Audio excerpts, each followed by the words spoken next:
तर नमस्कार मित्रांनो, आपल्या ह्या दुसऱ्या भागामध्ये तुमचं स्वागत आहे.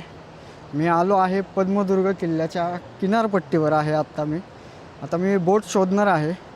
इथे मागं जेव्हा मी आलो होतो तुम्हाला त्या व्हिडिओ दाखवलंच. मी आता नेमका किनारपट्टीवर आलो. त्या तिथे पार्किंग केली आपली बगीरा आणि आता मी किल्ल्यावर चाललो आहे. इथे पर पर्सन 300 रुपये घेतात बोटीने किल्ल्यापर्यंत सोडायला. आपल्याला 1 ते 1.5 तासाचा कालावधी मिळतो. तर जाऊया आपण गडावरती. भेटूया आपण पुढच्या भागामध्ये. सगळी माहिती पुढच्या भागात सांगतो. हे बघा समोरच किल्ला आहे. दिसला का? हा तो किल्ला आहे बघा.